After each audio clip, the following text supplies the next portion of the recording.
My name is Manoj Swaminathan. I actually manage the supply chain management, which is basically the operations part of the finance and operations suite of products, if you were to. Specifically in this session, we're going to be talking about the planning optimization service. So if you had seen some of the versions of the previous presentations from us, you would have seen this as planning as a service or planning service type different terms, but we're rebranding this to be as officially as planning optimization, with us landing this to a broader availability. So we're going to be calling this as planning optimizations. So in and itself, as what this is at a face of it, this is the master planning capability that we have in the product, reimagined if you were to. But it just doesn't stop right there. It's intent to actually go in and expand the footprint of the planning to a much broader set of aspects than what we don't support in the product today. And that's another reason as why we are naming this as planning optimization across the board. So that would expand its footprint towards a much richer set of demand planning capabilities, much richer set of capabilities around the supply planning, targeting for, depending on if you are a retailer, around merchandising, if you are a manufacturer with regards to the production and the scheduling aspects of things, if you were to. But factoring in ML capabilities as an out-of-the-box thing as part of the planning is one thing. The last but not the least around things like, for example, understanding your constraints, understanding your supplier constraints type stuff, in terms of how do you actually do constraint-based planning aspects as well. So, right, there's a much broader footprint, if you were to, when it comes to planning as a problem, is really what we intend to solve this was initiative. It's a much bigger and a longer journey, if you were to. So what we are as part of the first in the series that we're doing is to actually enable the master planning capability to address some of its key problems. So what is planning optimization service? So the problem really is where we are today. So finance and operations supports the master planning capabilities. And as we look at master planning, it is a batch-based activity today. And for the most customers, this is an overnight job.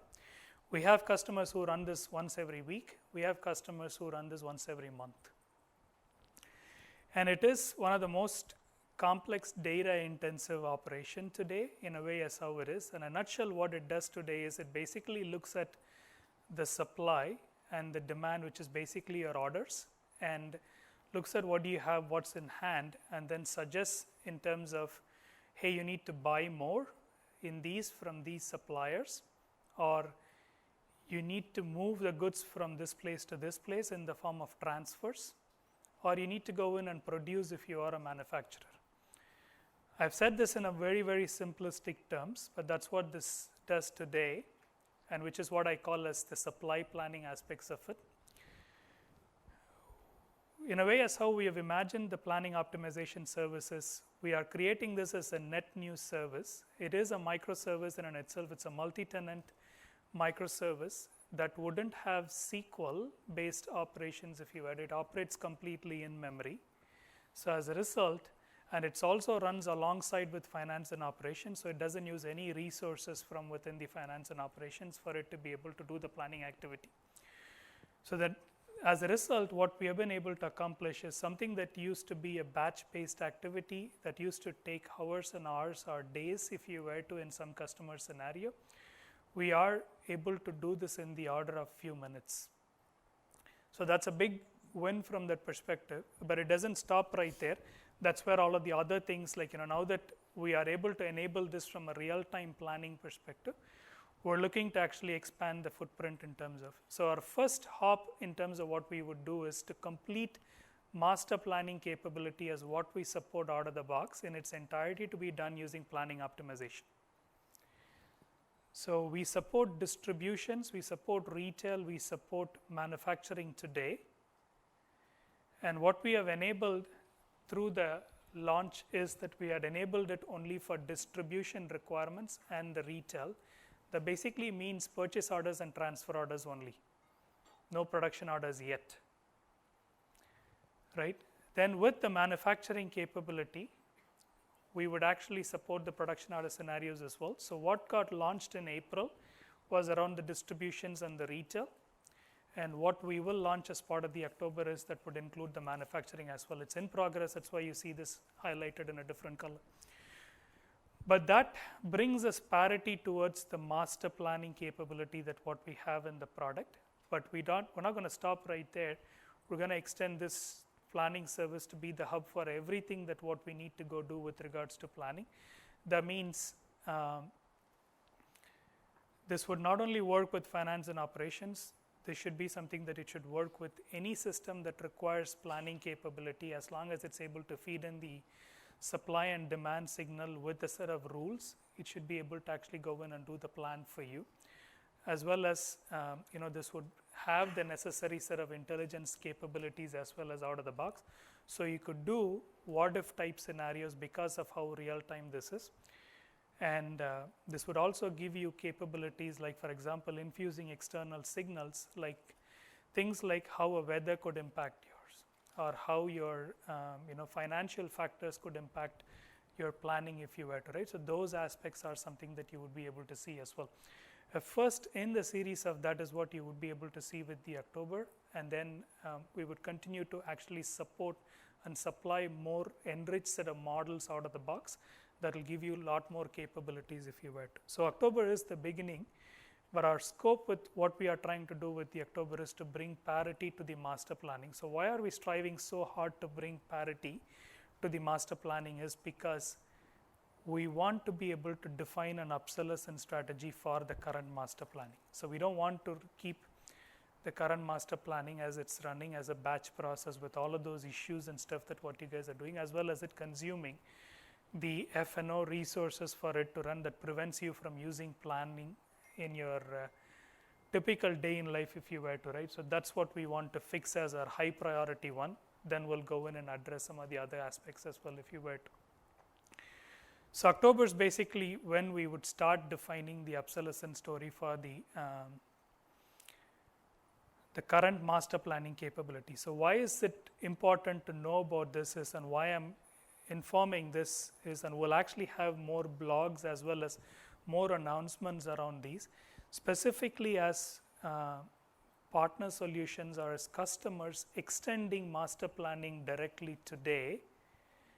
That would have to be done differently going forward, because the entire planning service, the planning optimization service that what we have done, it's not done using X++.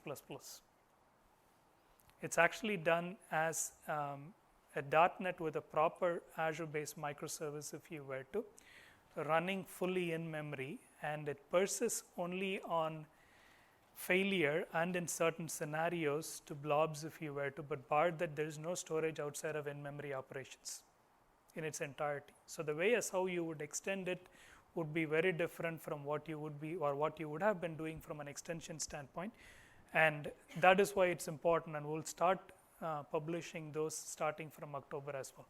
So if you have customized MRP or master planning today, it's something that you should know about as why this is very relevant for you, and to be able to be part of the system so that you know this, as well as to be able to go in and change accordingly as well when the time is right. Right? So that's what is planning optimization service, and that's why we call this as planning optimization, because of what it's meant to actually go do from a forward-looking perspective as well. So from an architecture perspective, this is a very, very high-level view, if you were to, and so what we are doing is you have the finance and operations on your left side, and then the planning optimization service on the right. We have a connector in between, if you were to. The connector is not something that I would want you to think about as the Power Platform connectors, and there is a specific reason as why this connector is unique, and I'll talk about that as well from the architecture standpoint. But a way as how you should expect, and I'll do a demo as well, so that would make this whole experience a lot easier.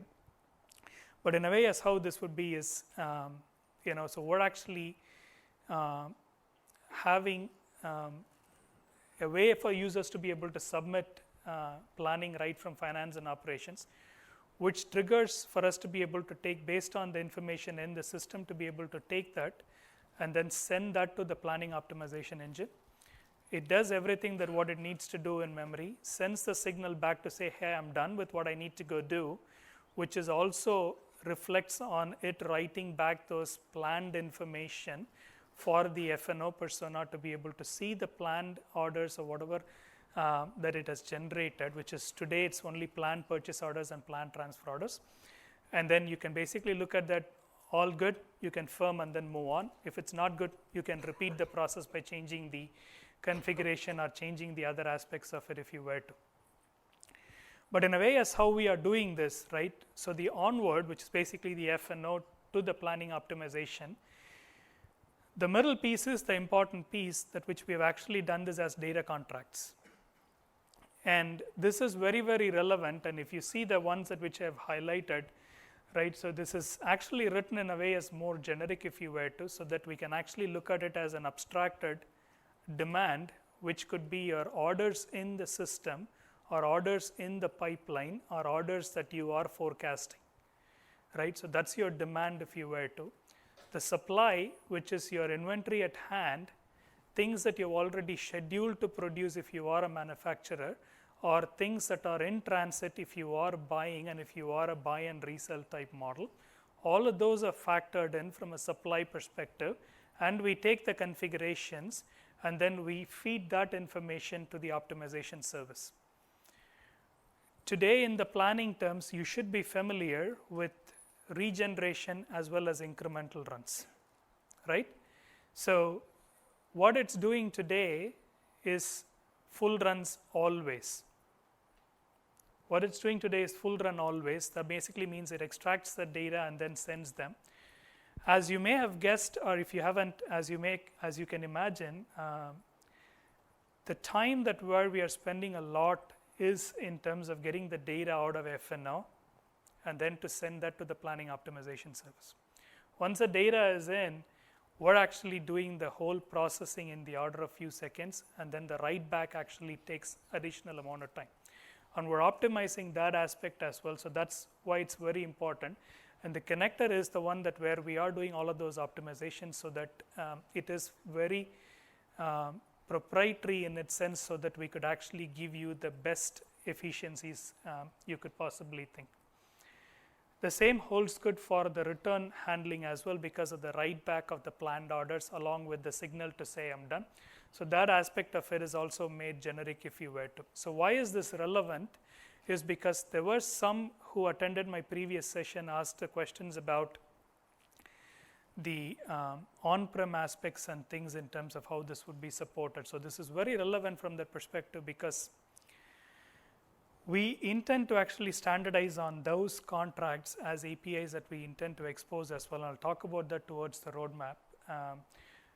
And we are designing it from the get-go so that these can be exposed, so that data from external signals can also be fed in as an input to the optimization service, that it can take those and then process them and provide the results back again in a generic format that you can consume to incorporate in any of your source system, whatever that source system may be. So that's in a way as how we are actually thinking about, right? So we have released this service in preview, targeting distribution and the retail customers if we were to. So I'll do a quick demo of this and then we'll talk about the business value and stuff.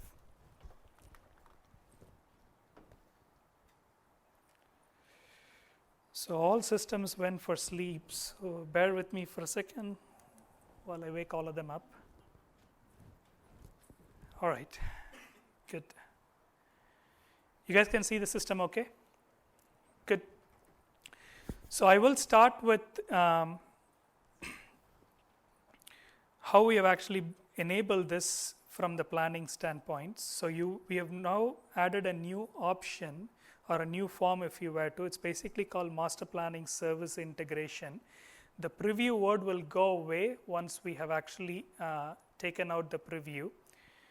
So it actually has a series of parameters if you were to. So there's 2 parameters. So if you had seen my earlier presentations, we used to have only 1, but we have actually made them 2, considering some of those wiring challenges that what we have. So what these 2 really means is, the first one basically says connect to master planning service. So what does that mean is, when you first get access to the preview, if you remember the picture that I showed, you had finance and operations, which is your environment, and you'll also have the planning optimization service sitting alongside. So that's one service that's going to connect to one or more of these environments, which could be yours as well as anybody else's if you were to, because it is a multi-tenant service that sits alongside with finance and operations. The first of it, what you would do is you would actually have to establish the connection between your instance and the planning optimization service. So that's what you do with that yes. You don't need to do anything more than just saying yes to that. We would go in and figure out, based off of where your finance and operations instance is, the closest proximity planning optimization instance, and we would wire them up for them to be able to actually interact and do the planning optimization. So once the service has established the connection, so this is basically data center proximity, right? So that's one aspect of it if you were to. Then you have another toggle that basically says use master planning service. So the idea behind this is, I not only connected, but I don't want to use my classic master planning, I want to use the new planning service. And I can toggle this back and forth if you were to. So here I've set this to yes, so I'll start the demo by saying no to this. Yes. So I'll start by saying no to this. So this basically means when you do the planning, what you would expect is you would basically expect to see the classic, the old MRP is basically what you would be seeing. So let's go to that.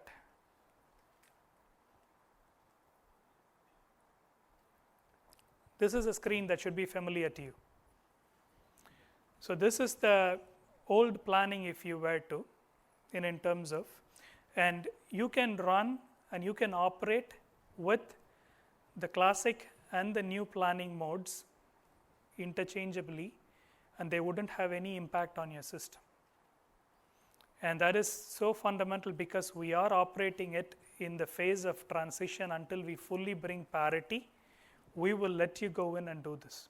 But once we bring parity, we would define an obsolescence model by which we would start blocking you from using the old one because we don't want to support the old one. And that is something that you would start us talking about starting from the October as well.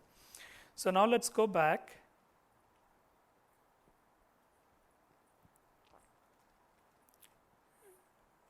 And say I want to use the planning service.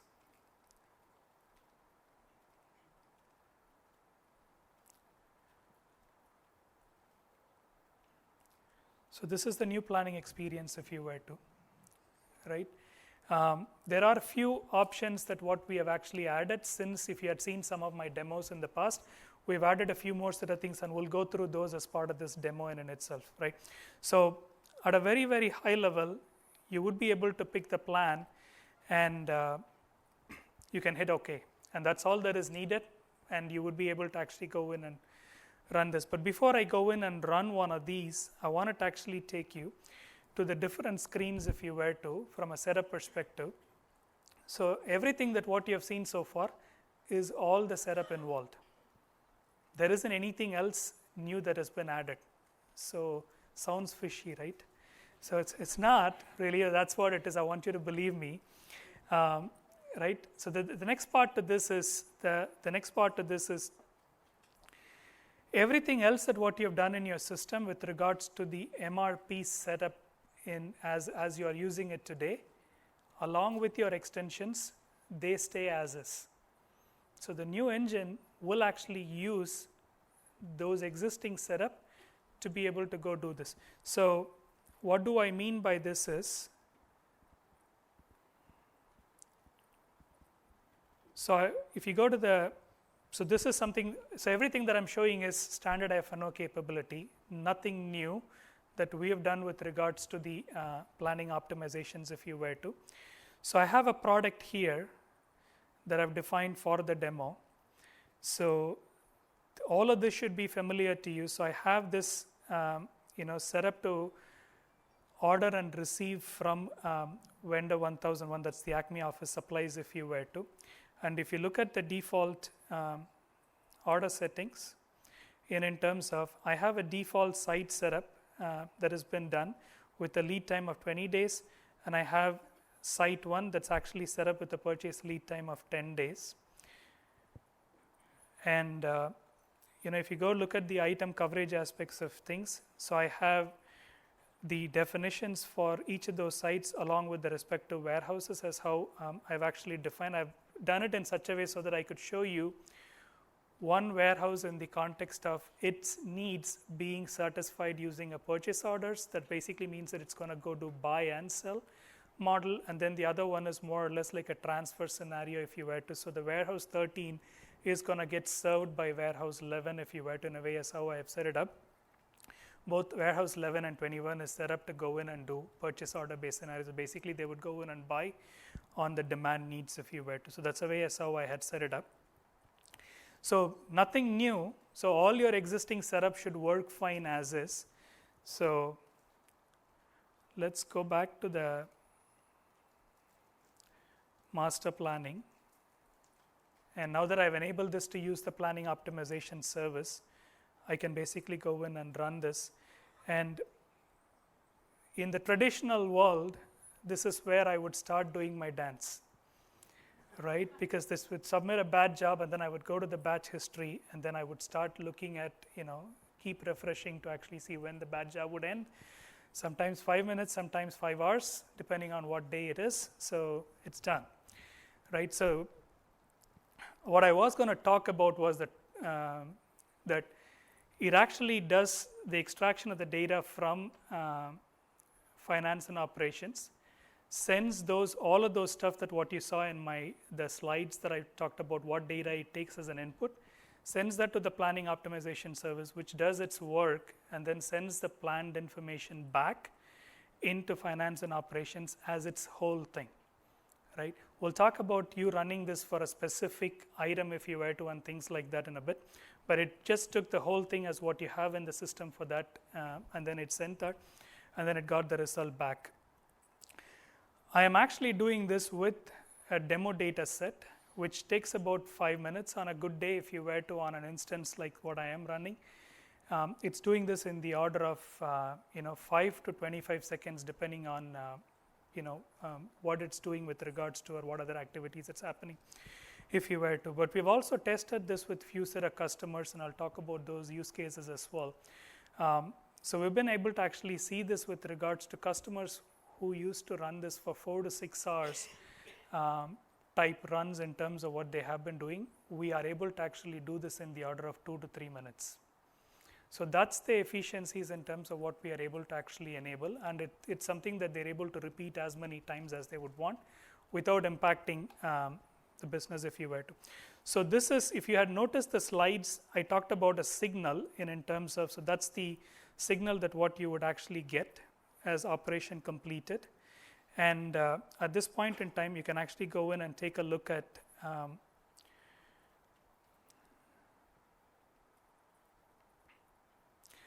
your planned orders for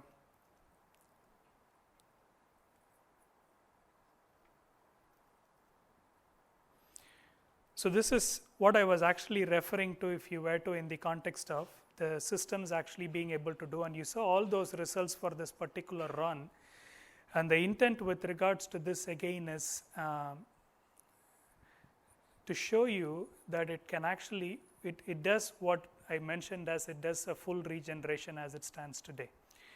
Every single time you invoke the new planning optimization service, it does the full regeneration. That being said, we're not going to stop right there. We're also working on this supporting incremental as well. And that would only make the time that what it takes for us to extract as well as the time that it takes for us to do the write back, going to make it more efficient. So what that means is in the 2 to 3 minute scenario, the only thing that where we are spending a lot of time more than a minute and a half is only spent on the extraction and the write back, that would go down significantly as well, and we'll continue to actually optimize for the actual planning operation in itself, which is completely happening in memory. So in a way, is how we've actually done this. This completely eliminates the workload in F&O. That basically means users don't have to go home if you're going to run planning, right? So that is super important. So you don't need to do this as a weekend or a night activity. They can actually do their day job while you're running the planning, and that's fundamentally important. And that's one of the reasons, as all of those fancy stuff that I talked about, we're going to prioritize afterwards. But the first order bit for us is to give you this in its entirety, meeting the feature parity of the master planning capabilities. So that's, hopefully that makes sense in terms of why we are doing what we are doing and how we have done this. Now, a couple of more things to talk about, right? So if you go to the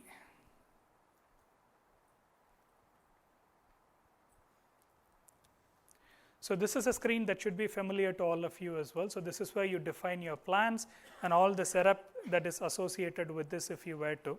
So tied to this, you're quite familiar with the plan filter aspects. So this is a capability that allows you to actually define what records you want the planning to actually select as well. So this is factored in with the planning optimization service as well now. So if you have a plan, so that is why if you had noticed, there was a second set of parameter that basically showed the filters. So if you have defined those and if you provide the criteria here, those would be applied as part of the planning. So this is really what you would see.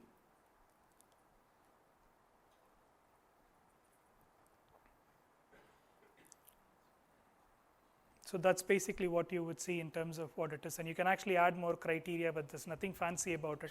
So that capability is added as well. So that means some of the very early preview that we did, we only supported in its entirety, we didn't have this capability. So now this is included as well as part of. We really have not had the requirement to go in and do this from a background activity, but just to not have the customers, the users sit in front of the screen from the client activity perspective, even if it is taking in the order of minutes, we still have this run as a background. So that's why we have also enabled the batch capability as well. But what it does is it basically runs in the background. It still would complete it in the order of a few minutes for you by spawning the request to the planning optimization service, but you just don't have to sit in the screen for 2 minutes or so. So that's the additional set of things that what we have actually done with regards to the planning optimization integration within the finance and operations. So a few more set of things to actually highlight, right? So when you go look at the planned orders aspects of things, before I go to the planned orders, let me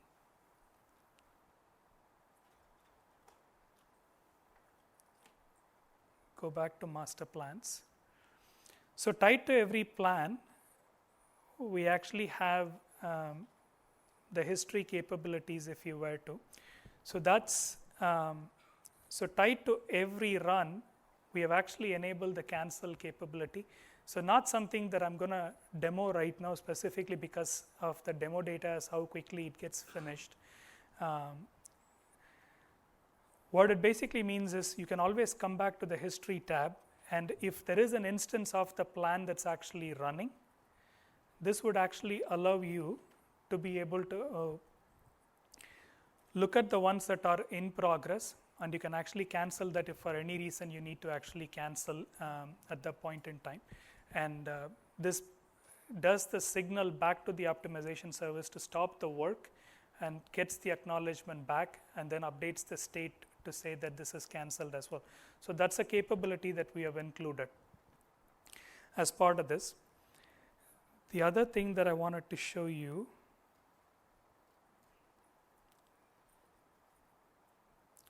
so we have added a new capability called Planning Service Fit Analysis Review. So why is this relevant is because I talked about us enabling the planning service purely for distribution and the retail, but you may be a manufacturer as well, and you may have defined those things as part of your setup. So when you run the optimization engine, it wouldn't understand those setup that what you have actually additionally defined as well. So this is a capability, and you can actually do the run analysis. What it does is it looks at your setup in the system, and it gives you an information that basically says that you have 56 items with BOM defined, so those items will not be factored in when we go through the planning optimization runs. So that's very, very important for you to understand not only which of your setup will be leveraged, which of your setup will not be considered as part of the planning. So you can actually see which of your setup will not be used by this, and we intend to actually get this list to a 0 state if you were to, so that should explain as our roadmap clearly, as because once we do the manufacturing, you would see this list going down, right? So that's, but in a way, but given that we're saying that the setup is as is, and we're not introducing any additional setup outside of you enabling those, it's important for you to know clearly what the optimization engine uses and what it doesn't do, and that's what this view is actually providing you. So all aspects of you being able to actually understand things like from a net requirements perspective, whether it's pegging, all aspects are native as what the system used to go in and do, and there isn't anything that is different from how you have been using the system up until today for you to be able to go in and use the planning optimization service. Make sense? You guys with me so far? All right, good. So let me switch back. Let's wake this system up. So this is truly the business value if you were to, right? So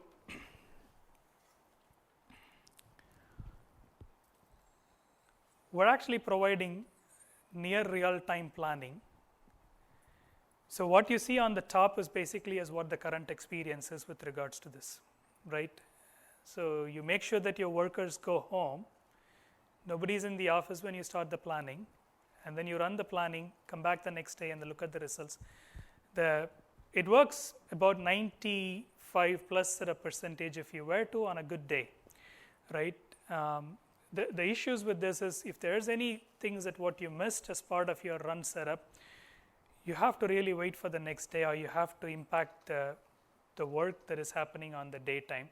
And we've had escalations around those, right? So that's one that which we are now able to.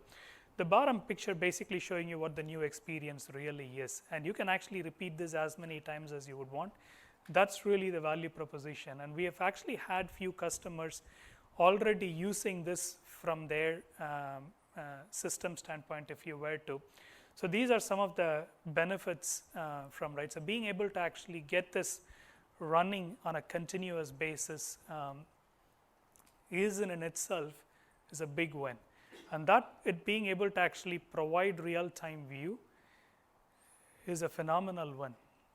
And your ability to be able to actually change the setup to know how it is and what the impact of the changed setup is, and how you can actually determine which one would be the right one for you on your day cycle, and then send that signals back to your respective warehouse or to your supplier or to your production is super useful from that perspective. The production's not there yet, but we will add them as well, right? So that's that in itself, right? So the customer story that you see here is with a customer who's actually used to do 2 to 3 day plans ahead if you were to, and to be able to manage their distribution.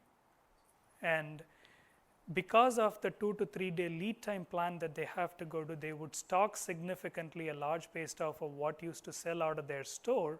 So the store space used to become smaller because they couldn't bring in either new things because they have to keep the ones that get stocked out sooner.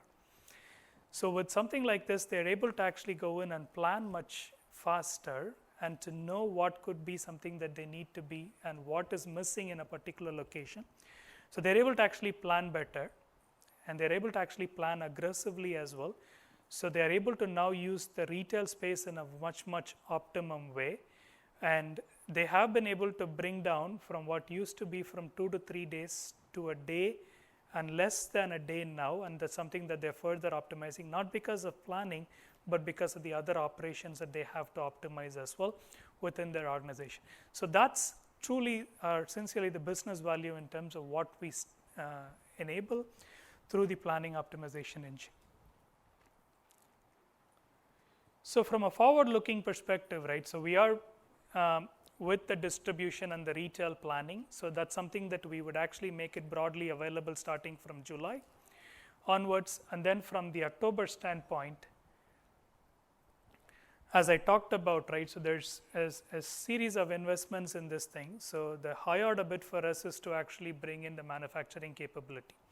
So that's something that we would actually do as a preview with the distribution and the retail stuff becoming generally available. We would make a preview for the manufacturing capability as well. This is also the time we would start talk about the obsolescence strategy, and we would start the usage transition for master planning capability for distributors and retailers as customers to use the planning optimization.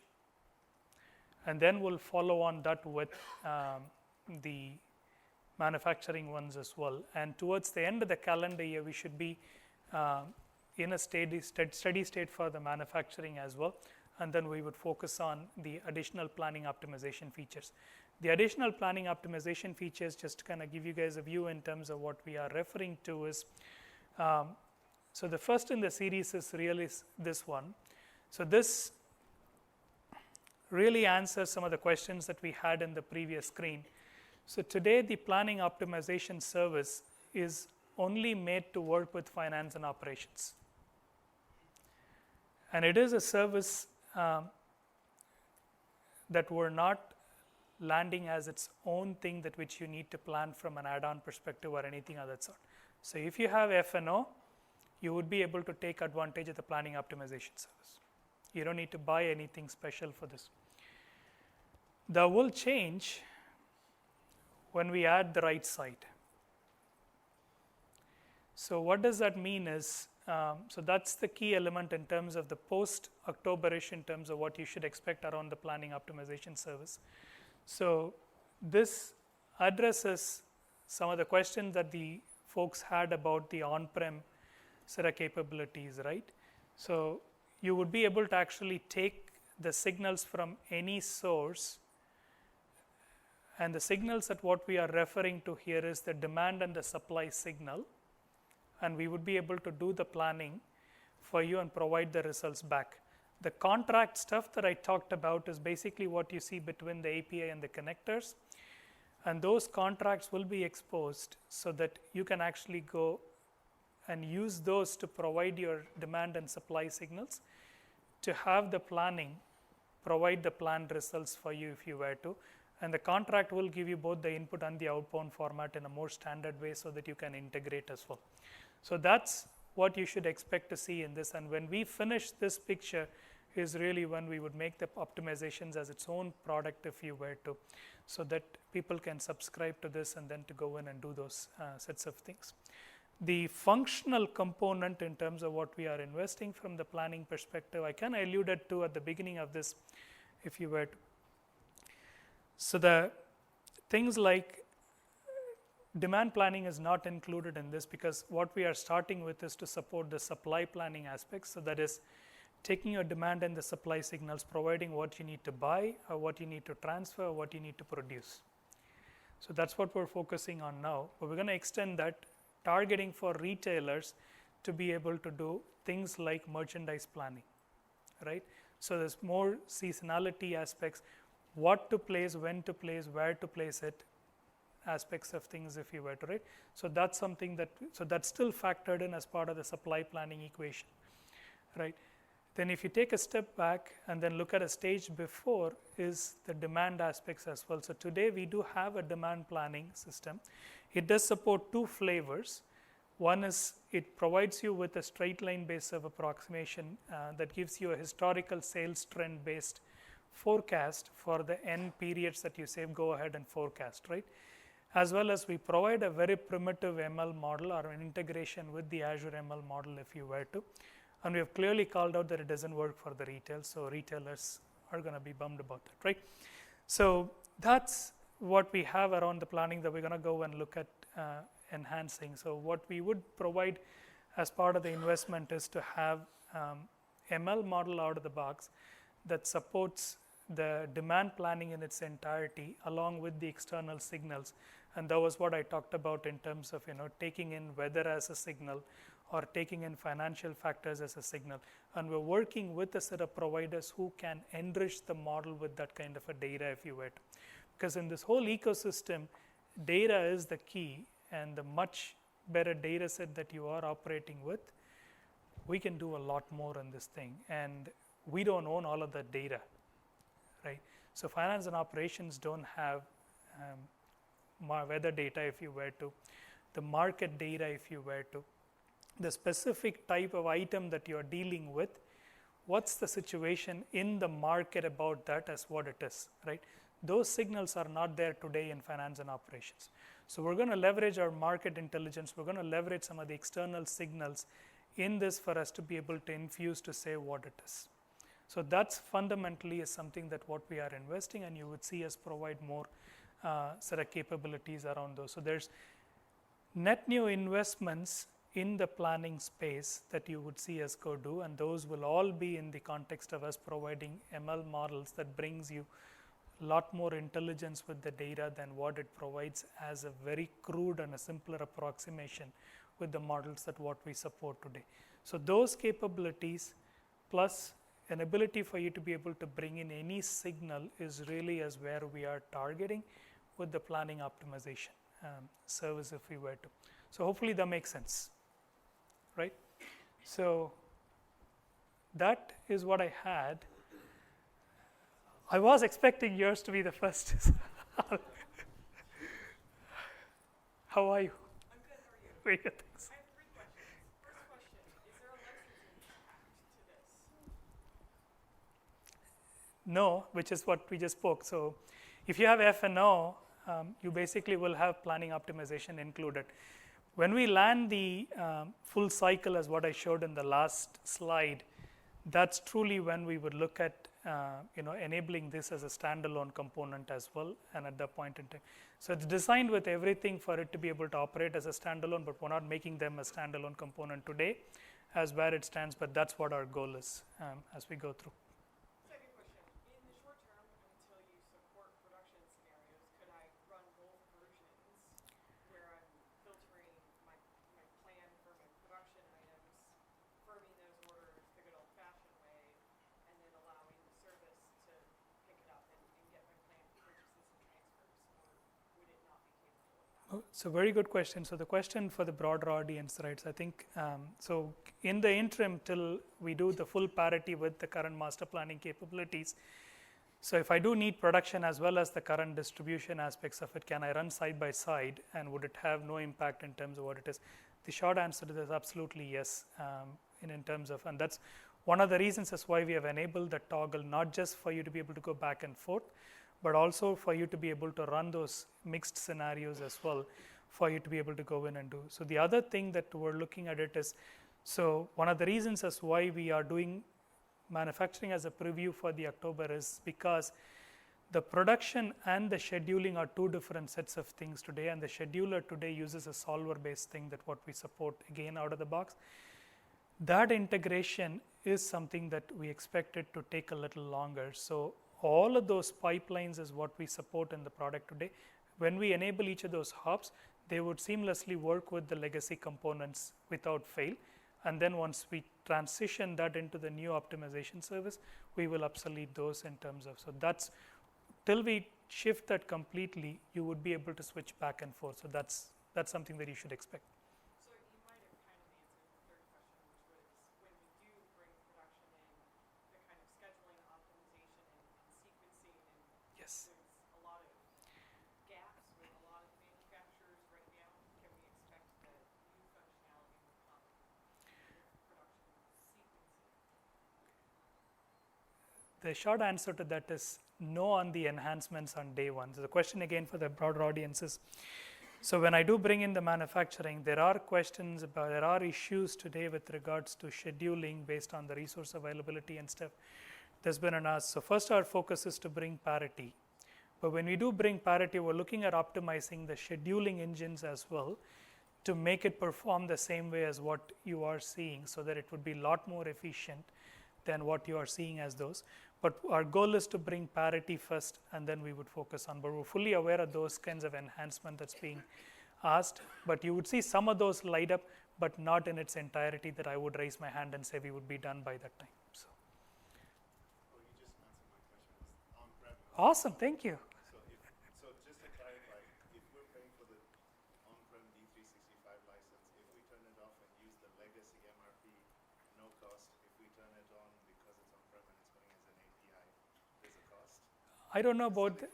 Yes, so that's why I said, I want you to think about this from the perspective that, how we might do this from an on-prem is fairly open right now. So that's why I wouldn't jump to say it exactly as, I wouldn't worry too much about it. So I think I get asked this question every single time I present, but, our thought is to not consider standalone until we're in a good shape with regards to this and until that point in time. But we're taking the on-prem problem independent of these two, so don't mix those right now. So once we have a little bit more clarity, we'll announce those aspects as well.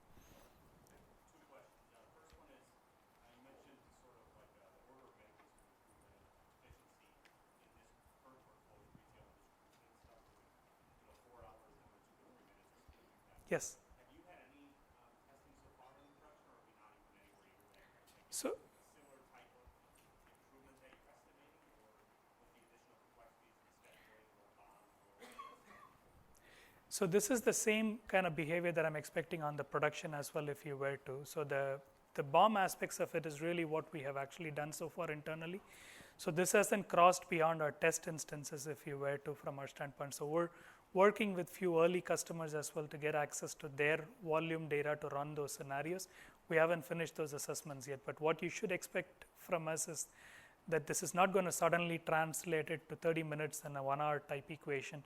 We want to keep it within this threshold in terms of this so that we can give value to that. So the short answer is what you should expect is along the same responsiveness as what you are seeing in this. What was your second question? The second question was, as far as like the plumbing is concerned, the things that come back from the service into 365 finance and operations, what is that? I mean, is it just planned orders? I mean, is it like PO stuff, or are there still going to be net requirements? If I go and look at net requirements for a particular product, I'm still going to see the rec trend stuff in there, or is that? Actually, I didn't show the one. That's what I did touch upon, saying that if you go to the net requirements or sales or any of those behaviors will continue to work if you were to. So what that means is, so for example, if you go to the products and then go look at the net requirements, right from there you would be able to submit planning for a particular item that you are interested in, and that would spawn the planning optimization for that item and take all of those definitions of the eye coverage and the default order setup that you have, and it will give you the planned results for those if you were to. So that integration is already in terms of, right? So there isn't anything different from that. That's why I keep saying this. If you have experienced a behavior before, that's exactly as what you should expect with this as well across all those touch points across the app. Whether this is pegging, all of those, you would still see this. Same thing. So what we are bringing in to answer your question is in the form of rec PO, but basically we've enabled it for planned POs and transfer orders. We will enable the production ones as well starting from October. So that's what it is. So you mentioned that now that you guys added the ability to run MLP and batch back. So you said it's not really necessary because it's a short time. So one thing to keep in mind is this isn't always running like as its own standalone process. In a lot of cases, MRP is running with 5 other things that may be dependent on it, either before it or after they have to run in a batch journal. So on the new jobs that you guys created for this version, can you schedule those in batch journals that have dependencies on prior and subsequent events? So the question is with the new optimization service, if you have other set of dependent batch jobs, then can you actually go in and schedule those aspects? The short answer to this is yes, in terms of how you can actually go in and do this. So there's 2 things that we are working on. Maybe I touched upon it in the previous one. I thought I did. There's 2 things that we're working on. So one is Just in terms of the data that we send and the data that we write back, so we're doing a bunch of optimizations in that primarily because we just don't want it to always do the extract all and then write all type stuff if you were to. So the incremental will bring you a set of things if you were to. So that is factored in to take into account all the changes and feed it to the optimization service so that the runs can impact in real time in terms of the changes so that when the results fed back. The reason as why we are doing this is because a lot of those other tasks that you have, things like firming, if I want to do auto firming, right? Things like scheduling, if I wanted to go in and spawn, those are something that you can actually go do this as an additional task that which you can schedule. We want to enable those, and that's exactly the reason. So the short answer is yes, but we're going through that cycle in terms of learning with as we are working with few customers if you were. So we're enabling those as well. I can give you very specific. Good, yeah, that would be good. Good to know as well, Brad. Chris, go ahead. In the previous LCS session I went to, they talked about new features that allow you to add things like Power BI and do other configurations afterwards. I know it's only a little bit of setup, but are you talking to that team as well in order to make it sure that this, when you deploy an environment, just kind of works? They don't have to set up anything further? So this plus you missed the previous session. So I talked about a whole bunch of services that what we are bringing in. So all of those in itself, they would have an ability for you to be able to enable directly through the onboarding set of things. So that's something that you should expect as a standard. There are at least 3 to 4 levels if you were to from that standpoint. So in the spirit of us doing one version, we're not going to launch everything upfront as an accessible thing for you. So we're going to do a bunch of flighting. So we would have control in terms of enabling those. So that we would do. But once we have enabled it for you, you still have the control of which environments you wanted to be able to go in and do. So the life cycle for that would start from LCS in certain set of things. And then even within that, you would have an in-app experience to be able to go in and enable, which is what I showed you. In terms of, and even within that, you would be able to toggle on and off in situations that where we support. There would be some that which you should be prepared to as well, that once you enable it, there's no going back type stuff. For things like regulatory type things, when we are doing those feature enablement type things, we're doing this with the support of, you could do back and forth, as well as once you're on type model as well. So those are the things that what you would do. So the life cycle is fully baked in right from the life cycle services all the way to the in-app experience. So that's what you should see. Go ahead.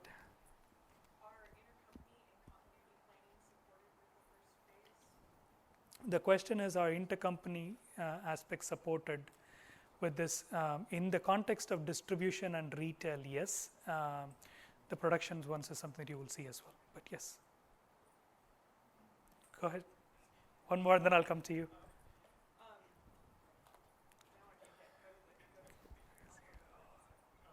There'll be a difference between the tier 2 and tier 5 for these services? What does that mean actually? I'm sorry. UAT, sandbox, and production. Tested it, or there's a difference? Because in one of our implementations, especially for MRP, they asked us to procure a tier 5 to do a performance testing. So because they have a lot of SKUs. So will that be the case going forward?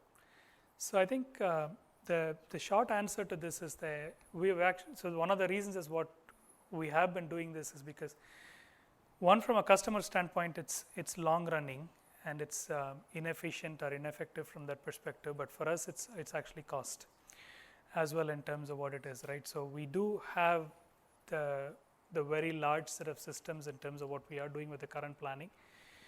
In a way, as how we have architected this, there's no difference between whether you do this. In fact, it's actually much better from the perspective that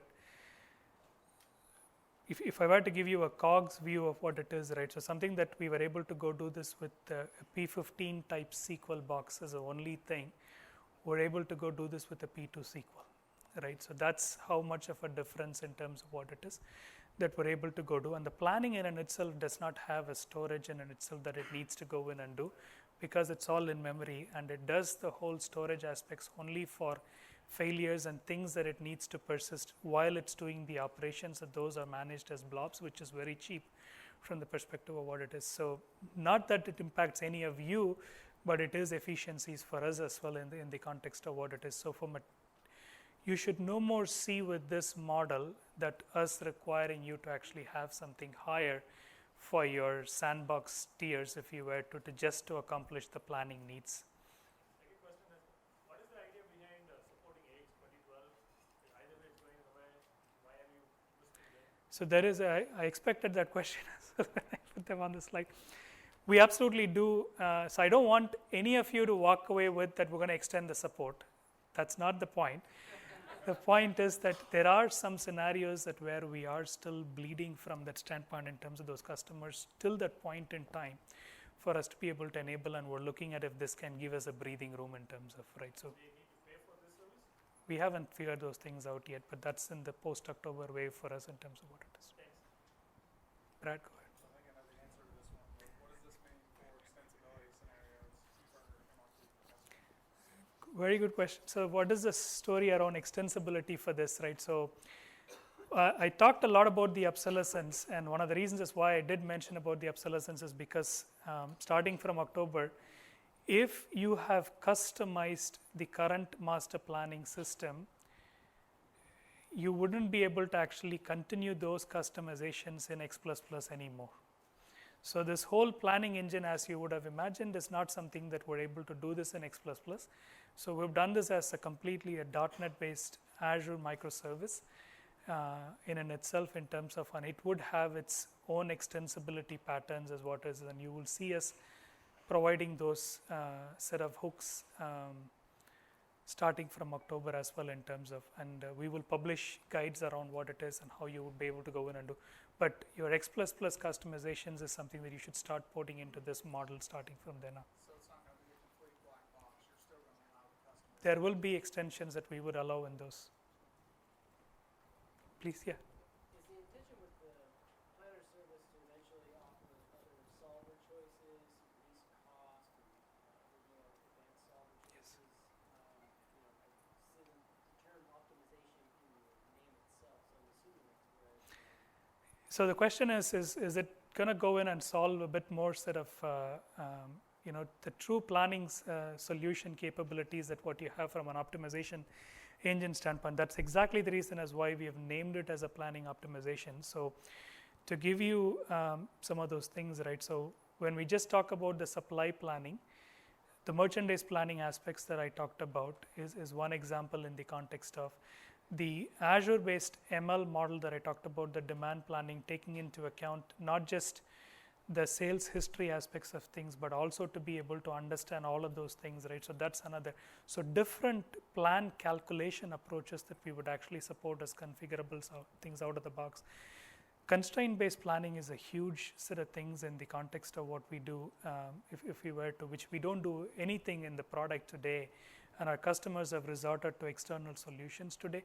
Our goal is to not to bring all of them down perspective, but to be able to support an out-of-the-box models for constraint-based. Those are constraints of yours as well as constraints that are tied to the suppliers and stuff. So for example, if the supplier can only ship in the context of hundreds, right? So you knowing those to be able to place those orders effectively is something that is as simple as that is not something that we're able to go do, right? So things like, for example, if you take a supplier and just apply things like how effective are they in terms of doing on-time deliveries, full deliveries, quality deliveries, and cost-effective deliveries, just factoring in these 4 variables to look at who is the better supplier, and if you are looking at the planning, to be able to source to say, do 30% here, even though they would be able to go in and do this, even though it's cost ineffective, go to 30% and do 60% from here because they're going to give you a little later,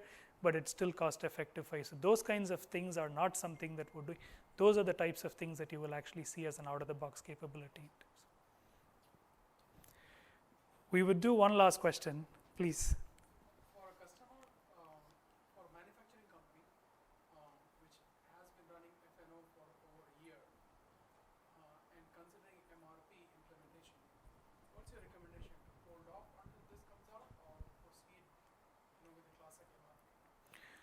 So the question is, it's actually a very, very good question. So the question is, hey, with all of these things that you're talking about, should we wait to actually have these services for the customer implementing this right now, or should we leverage the classic MRP and then to go in and do this? So if you look at the just planning journey alone, if you were to write, outside of those run plan, there's a whole slew of activity that you need to go do with regards to setup and configuration, right? So that in itself is a huge investment, and nothing changes from that perspective. And so I would say, go ahead and leverage this, understand what it is that you're going to get as a result from your classic master planning. So that is in itself is a functional value add that you don't need to wait for this, and then once this is enabled, you would be able to actually get this in a much better way if you were to. I would not recommend that you stop anything from that perspective. But if it is, coming in the way of from your go live perspective, right? So based off of whatever project plan that you as a customer are managing, so do let us know and work with us.